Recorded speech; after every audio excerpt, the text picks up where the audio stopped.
Our next guest made his position crystal clear on the issue of the Second Amendment. I'm Joe Manchin. I approve this act because I'll always defend West Virginia. As your senator, I'll protect our Second Amendment rights. That's why the NRA endorsed me. I sued EPA, and I'll take dead aim at the cap-and-trade bill. Because it's bad for West Virginia. Senator Manchin is now targeting a United Nations arms treaty and wants to make sure international bureaucrats don't eliminate or try to eliminate our rights to keep and bear arms in this country through that trade treaty. Joining us tonight from Charleston, West Virginia. Senator, great to have you here. Thank you, Lou. Good to be with you. Senator, how is the United States trying to infringe on our constitutional rights? Well, right now, we're concerned. There's 57 senators, Lou, that has signed a letter that basically to this president and to President Obama and Secretary Clinton, saying that as they get to the point of negotiating this, and I think it's been known, Secretary Clinton has said that basically every country will be able to control their own destiny on this. We think that's non-negotiable. Leave it that way.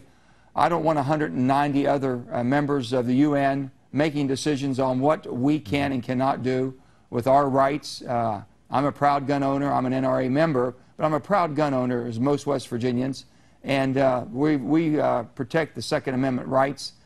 They'll be negotiating this through 2012.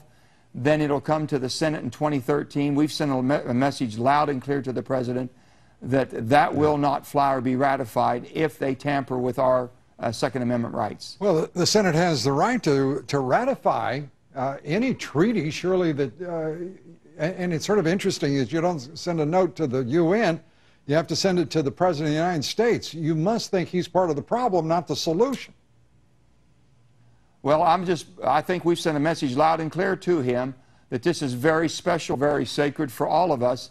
And when you have 57 senators willing to put their name on the line and sign up in a bipartisan fashion, and as you've been watching Washington lately at all, there's not many things that happen bipartisan.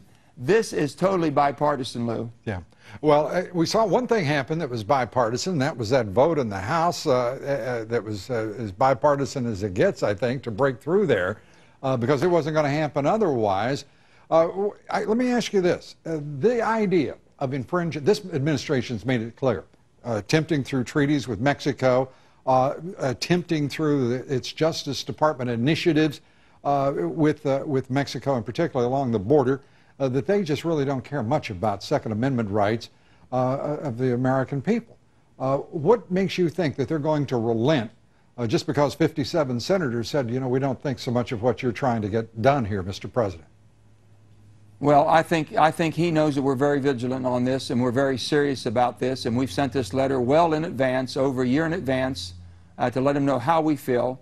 And Secretary Clinton, Secretary of State Clinton, and I think that she has negotiated that basically every country will be in charge of its own jurisdiction, and we just want to ratify that and make sure they understand it. And if you send us anything different, we will not, and we'll defeat it.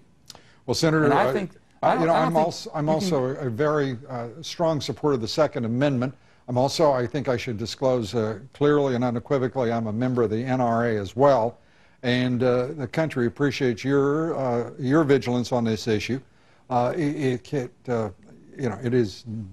is a critically important issue, and we thank you for being here to tell us about it. Come back soon, will you, Senator? Well, Lou, this is not a partisan issue. This is one issue that basically cuts across all party lines. Even if it were, I'd be inviting you as a Democrat right back, no matter what.